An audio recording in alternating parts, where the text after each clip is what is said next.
తీర్థయాత్రలు ఎందుకు చేయాలి అనే టాపిక్ మాట్లాడుకున్నాం కదా. ఏ పుణ్యక్షేత్రమైనా యాత్ర అంటేనే అదొక ప్రశస్తమైన ప్లేసు అని, అంటే అదొక ప్రాముఖ్యత ఉన్న ప్లేసే తీర్థయాత్రలు అవుతాయి. మనం ఆ క్షేత్రాలను చూడడానికి వెళ్ళేదే తీర్థయాత్ర. తీర్థాలను చూసి వస్తున్నాము, తీర్థయాత్ర అంటే ఆ పుణ్యక్షేత్రాలకి మనం వెళ్ళి చూసి రావడమే తీర్థయాత్ర. సో యాత్రలు చూసి వచ్చిన వాళ్ళకి చాలా ప్రశాంతత అనేది ఉంటుంది, ఒక నమ్మకం. మనం భగవంతుడి దగ్గరికి వెళ్ళాము, తిరుపతి వెంకటేశ్వర స్వామి ఉన్నారు, కోకొల్లలు, ప్రపంచమంతా దాసోహమే ఆయనకి. ఎందుకంటే ఆయన దగ్గరికి వెళితే చాలు, ఒక 2 నిమిషాలు ఆయన దర్శనం ఇస్తే చాలు అనుకుంటాం. మళ్ళీ బయటికి రాగానే ఆయన దివ్యమంగళ రూపం మనకు గుర్తుండదు, అస్సలు గుర్తుండదు. అది స్వామివారి లీల. ఎందుకంటే అంతే, అదంతే. ఇంకా ఆయనను చూసి ఈ పంచగట్టు నేను చాలాసార్లు ట్రై చేశాను. స్వామివారి సేవకు కూడా 11-12 సార్లు వెళ్ళాను. స్వామి కృప, స్వామివారి దగ్గరే డ్యూటీ చేయడం కూడా సన్నిధిలో పడి చేయడం జరిగింది. అయితే నాకు జరిగిన అనుభవం నేను ఒకటి పంచుకుందాం అనుకుంటున్నాను. ఎప్పుడు వెళ్ళేవాళ్ళము స్వామి దగ్గరికి, ఆయన వెళ్ళేవాళ్ళము అనడం కంటే ఆయన రప్పించుకునేవారు.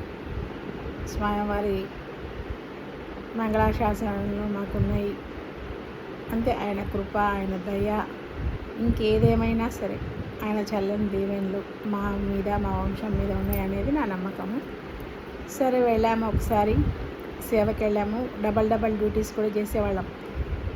ఒక్కోసారి అలసిపోయి పడుకున్నాము, అంతే. ఒక గ్రూప్ 10 మెంబర్స్ వెళ్ళాము. మేము దిల్షుక్నగర్ నుంచి పడుకున్నాం. నాకు అంగప్రదక్షిణ చేయాలన్న కోరిక స్వామివారికి, అందరితో చెప్పాను. ఇంకేంటి, తోడు లేనిది ఎక్కడికి వెళ్ళలేను అంటే బలహీనరాలని కాదు, ఒక తోడు ఉండాలి. చిన్న పిల్ల అయినా సరే, పానీపూరి తిందామని ఒక చిన్న పిల్ల అయినా ఉండాలి, నాకు ఒకదాన్ని వెళ్ళలేను. సో అలాంటప్పుడు వచ్చాము, పడుకున్నాము. లేవండే వెళ్దాం మనము అని అంటే అందరూ భయపడి, నాకు ఒకరు చెప్పడానికి భయపడి, నువ్వు చెప్పు రాధమ్మకి, నువ్వు చెప్పు అనుకొని, అలసిపోయినాం రాధమ్మ రాలేము అని చెప్పి అంటే సర్లే నేను కూడా పడుకున్నా, వాళ్ళతో పాటు ఒకదాన్ని వెళ్ళలేను కదా అని పడుకుంటే ఆ రోజు ఏమైందంటే, స్వామివారి దగ్గర చేసే ఉద్యోగస్తులు వైట్ డ్రెస్లలో ఉంటారు, వాళ్ళిద్దరూ పట్టుదొత్తులు కట్టుకొని ఐడి కార్డ్స్ వేసుకొని వచ్చి, లే అంగప్రదక్షిణ అనుకున్నావు కదా, 10 రూపాయలే టికెట్, ఒక లడ్డు కూడా ఫ్రీగా వస్తుంది, ఆధార్ కార్డు చాలు, లే అని చెప్పి అట్లా ఎంత ఒక 10 నిమిషాలే. స్వప్నంలో దర్శనం అయిపోయింది. వెంటనే లేచిన, నేను వెళ్తున్నానే, మీ ఇష్టం, ఇలా వచ్చిందనగానే టప్ మన అందరూ స్నానాలు చేసి రెడీ అయ్యిండ్రు. యాక్చువల్గా అంగప్రదక్షిణకి ఇప్పుడు విషయం కాదు, నేను 7-8 ఇయర్స్ బ్యాక్ విషయం చెప్తున్నా. 1 గంట నుంచి ఎప్పటి నుంచో క్యూలో ఉండేవాళ్ళు, 11 గంటల నుంచి 10 గంటల నుంచే కూర్చునేవాళ్ళు ఇట్లా పటాల మీద. సరే అయిపోయింది, మరి అప్పటికి 3 అవుతుంది. 3 అంటే అంగప్రదక్షిణ టికెట్లు దొరకడం ఇంపాసిబుల్. ఏమో స్వామివారు చెప్పారు వెళ్దాం పదండి. నేను వెళ్ళేసరికి సర్వర్లు డౌన్ అయినాయంట. ఆ రోజు లాక్స్ వేస్తే కూడా మేము గేట్లు దూకి మాకు అంగప్రదక్షిణ దొరకడం జరిగింది, స్వామివారికి అంగప్రదక్షిణ చేయడం జరిగింది. ఆయన నిత్యం, ఆయన సత్యం. ఎందుకంటే డౌట్ పడాల్సిన పనే లేదు. ఇలా వైకుంఠవాసుడు ఆయనే. ఇది నాకు జరిగిన ఒక్క ఇన్సిడెంట్ మాత్రమే చెప్తున్నా, ఇలాంటివి చాలా కోకొల్లలు జరిగినాయి నాకు.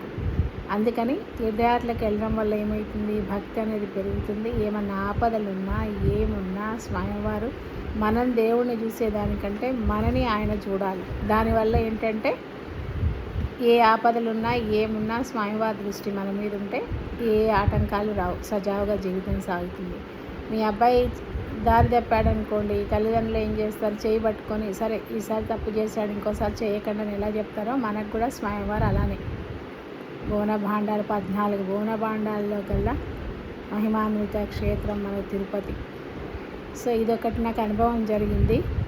అందుకని తీర్థయాత్రలు ఎందుకు చేయాలంటే, ఇలా చాలామంది చాలా మంచి భక్తులు ఉన్నారు. ఇంకా ఎంత అంటే, బ్రతికిచ్చినా నువ్వే, చంపినా నువ్వే నాయన, భారం నీది అనే భక్తులు కోకొల్లలు ఉన్నారు వెంకన్నకి. అలాంటి వాళ్ళు మీకేమైనా అనుభవాలైనా నాకు కామెంట్స్ రూపంలో పెట్టండి. ఎందుకంటే చెప్తున్నా కదా, ఒక సుధా అమృతం భక్తి అనేది. మనలాంటి వాళ్ళు ఎవరన్నా పంచుకుంటే, ఒక గ్రూప్గా ఉన్నా కూడా ఒక్కొక్కరి అనుభవం ఒక్కొక్కరిలాగా ఉంటుంది.